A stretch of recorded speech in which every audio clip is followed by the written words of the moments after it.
Hello mga day, magandang araw sa inyo. Ako na naman po ulit si Inday Sam. Kamusta po kayo? Ngayong araw po pala mga day, nanguha kami ni Papa at ni Mama ng Indiamingo. Katapos guys, sinugasan na ni Mama.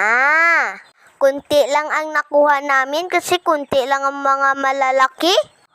Pero halos nakuha namin, hinog na. Katapos si Mama hinugasan, binalatan na ni Papa para mabilis.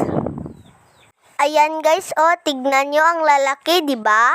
Pagkatapos ni Papa balatan, hinugasan na ni Mama ulit. Sa bakuran lang yan namin nakuha guys Pagkatapos guys, hiniwa na ni Mama.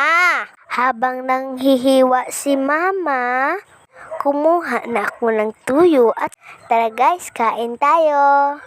Ang sarap talaga isaw-saw sa tuyo guys. Parang singkamas na siyang kainin guys. Talagang hindi na maasim guys.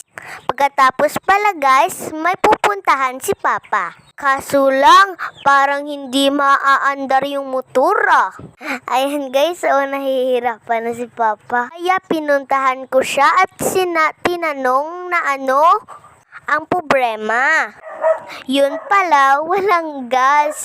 Kaya binalik niya na lang sa loob. Kaya ayun, nagbike na lang siyang, kunilakad mo na lang Papa, nandun ka na agad. Kanina pa. Maghahapon na pala guys, umulan na naman ng malakas. Tignan nyo guys, habang nagbibideo si Mama guys, nag-iisip siya kung anong ulamin. Tignan nyo guys, parang giniginaw yung mga manok At dahil giniginaw siya, isipan ni Mamang magpakulo ng tubig para mainitan sila. Tadan! Ayan na yung itsura niya. Initan siya. Hindi na siya nilalami. Kaya naghanda na si Mama ng bawang at sibuyas. Nagpainit ng mantika at sinunod ang bawang at sibuyas. Nang bumango na yung bawang at sibuyas, sinunod na ni Mama ang giniginaw na manok. Talagang hindi na siya giginawi. Pagkatapos, hinanda na ni Mama yung pangsahog namin. Huwag pala ng saging ito guys. At saka munggo. Pagkatapos guys, kinuhaan na ni Mama ng dagta. Kasi parang sapot yan ng gagamba guys.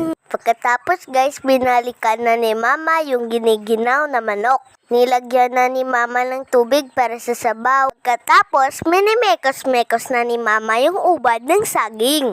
Pagkatapos guys, pinigaan. Makuha yung tubig. Ayan guys, nang kumulo na yung sabaw, nilagay na ni Mama yung ubod ng saging. At mix-mix lang natin. Ayan guys, ang bango na guys. Ayan guys, nilagyan na ni Mama ng tanglad para lalong masarap at mabango. Gaya na rin yung munggo. Yan guys, mix-mix lang hanggang ito guys, luto na siya. Pagka umaga na pala guys, nagpakain kami ng manok.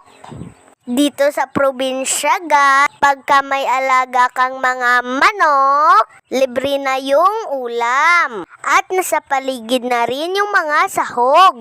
Kung gusto mo magtinula, meron sa paligid ng papaya, malunggay, at tanglad. Ito pala yung mahiyain kong alaga guys, si Ipagong.